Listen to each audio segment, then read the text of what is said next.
Aloha, everybody. I'm Dwayne Baker, and welcome to Burke Basics. Our topic today is student communication, how to organize students into effective groups.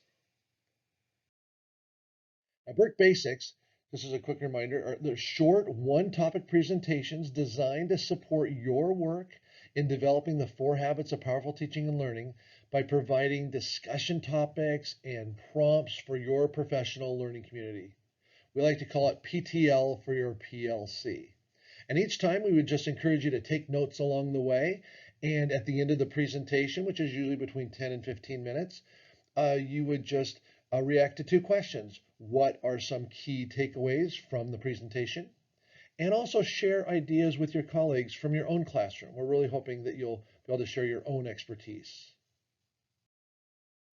Our presentation today comes from our work around student learning communities, and it's going to focus on teams.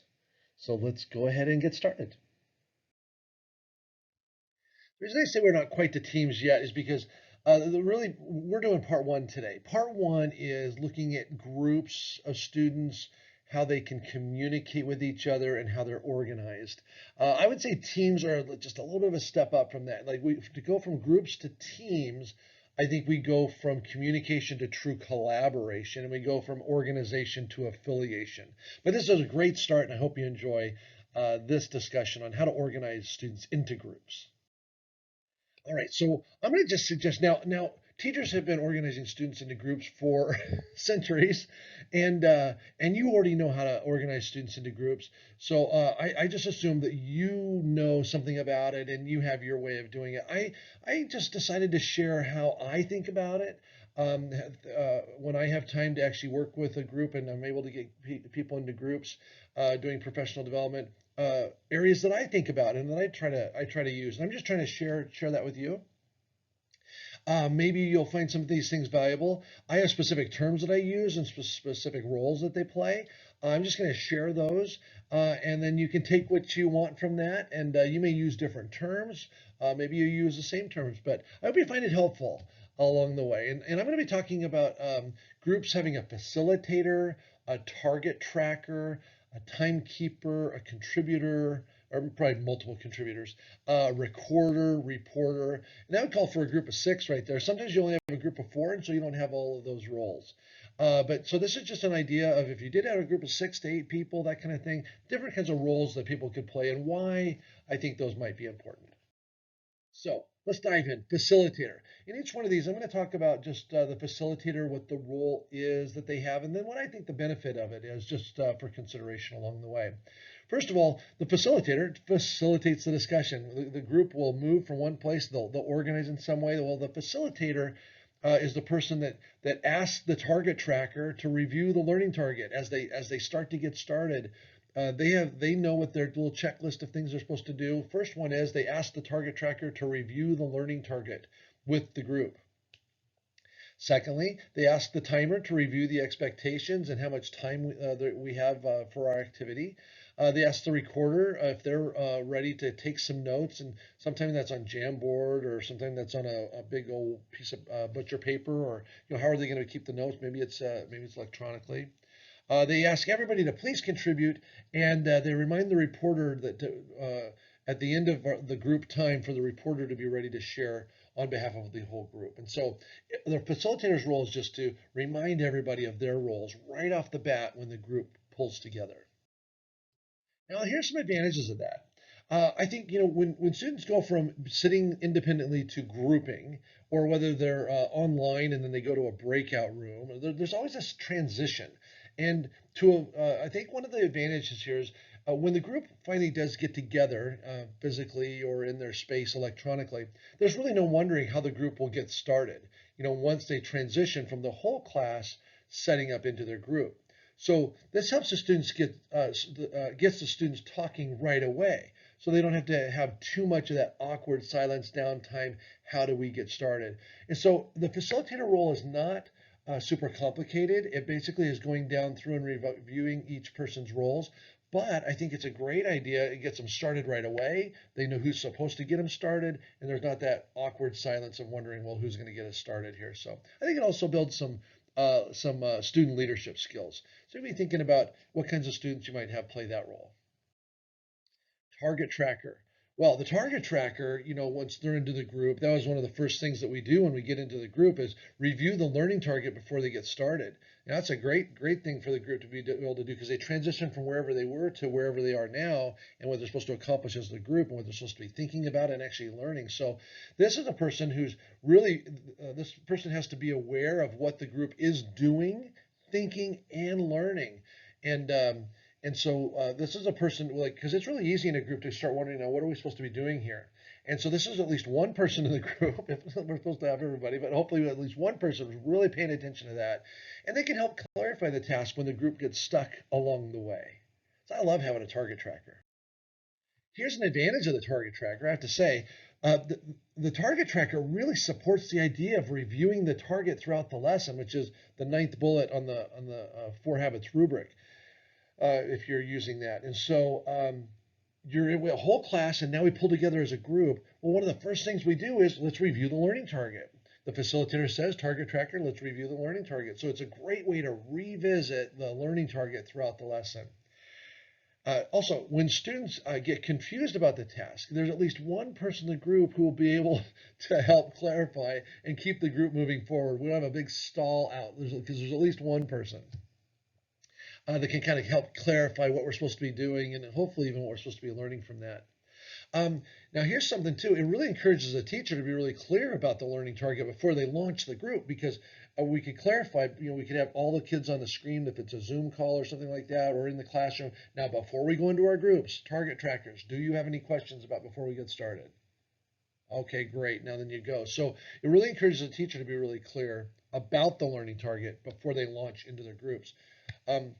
And also, for me, when I'm working with different groups, I sometimes can't get around to all the groups and I always wonder what's going on. And having a target tracker actually provides some degree of confidence that the group will be okay and be able to make progress while I, the teacher, may be working with another group. And it might take me a while to get to them. And so actually gives me just a little bit of confidence, like, okay, don't panic. I don't have to be everywhere all at the same time because every group has somebody that knows what they're supposed to be doing here.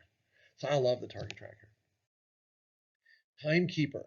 This is a fun one in person. It's not as quite as necessary in some of these breakout rooms electronically if you have Zoom or Google Classroom because some of there's a timer already there. But a timekeeper, I love the timekeeper. They help pace the discussion. They monitor the group involvement. This is a person who's kind of keeping track. Maybe we've got 10 minutes here. Who have we heard from? They track contributions and time remaining.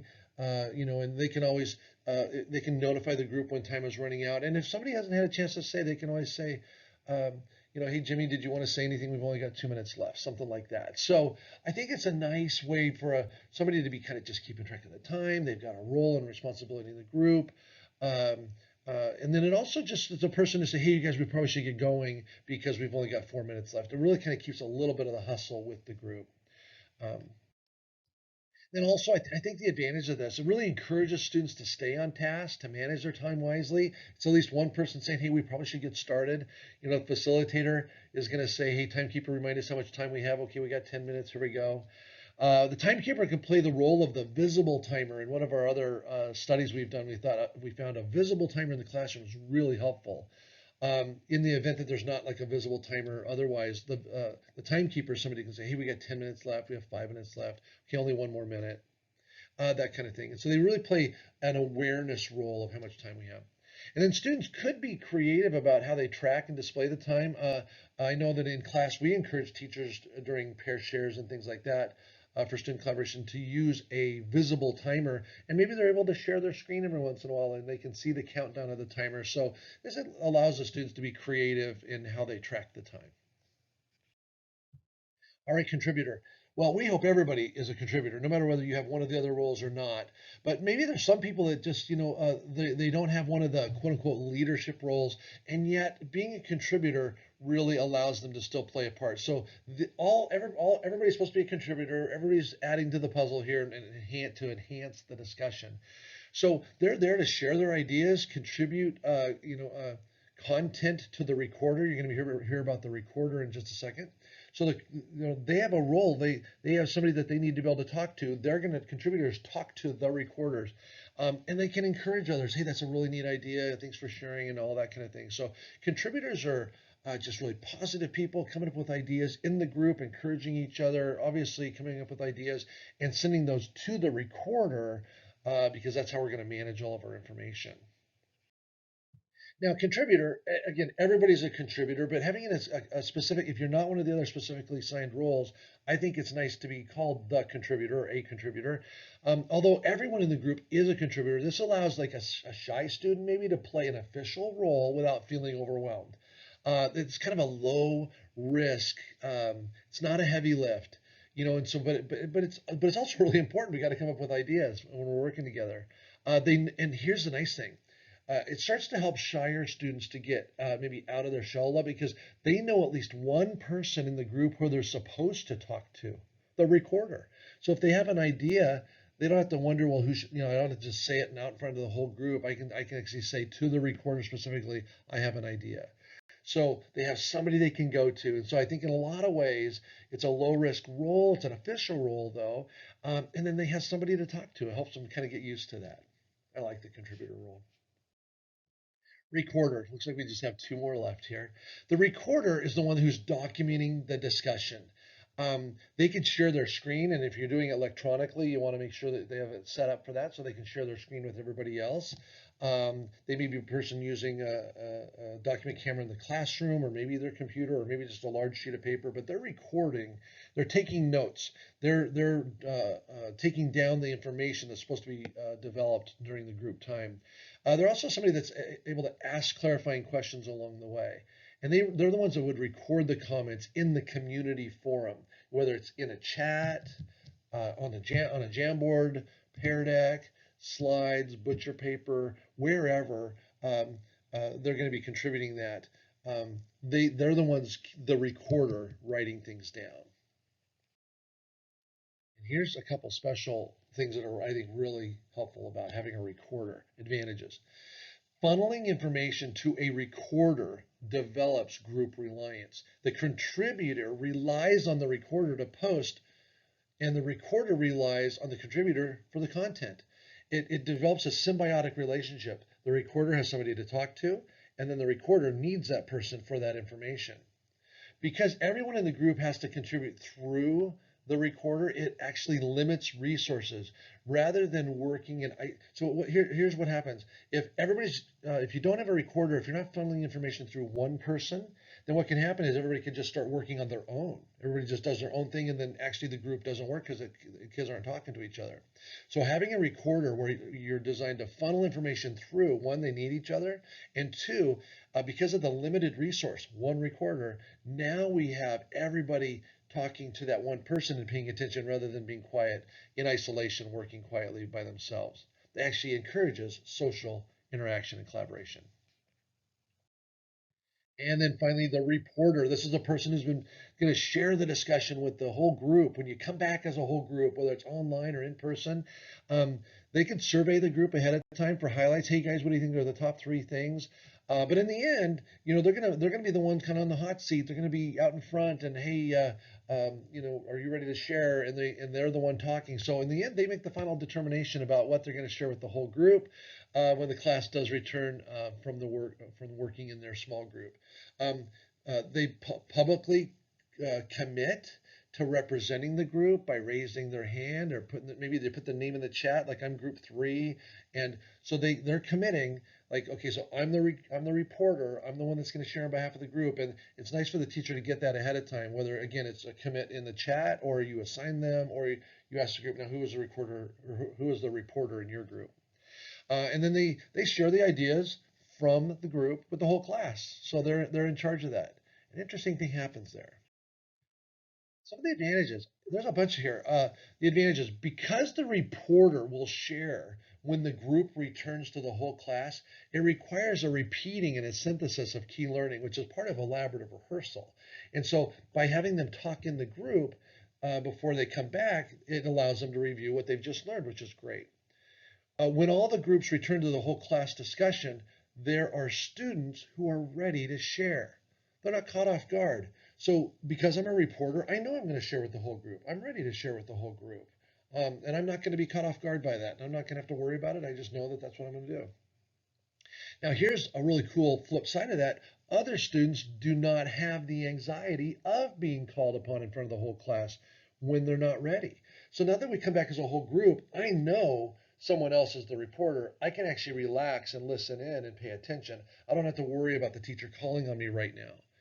Okay, now because the teacher knows who the reporters are, rather than just saying who'd like to get us started, it allows a teacher to say, hey, Mackenzie, Kamalani, who wants to, could you please share and get us started? Like you get to call on somebody that you know is a reporter, you know they're ready, and other students don't have to worry that they're going to get called on. One of the things we found is when you have a reporter and that person starts to talk and they share what's going on in the group, a lot of times other group members will chime in during that large whole screen or whole group discussion when they maybe wouldn't have before because they're relaxed and they know it's not on them. They're actually excited to add in because they weren't in the hot seat right off the bat. Oh, well, that's it. Student communication, how to organize students into effective groups. These are 6 roles I like to use and why I like to use them. I hope you found it helpful and I hope it can lead to some great discussion with your colleagues.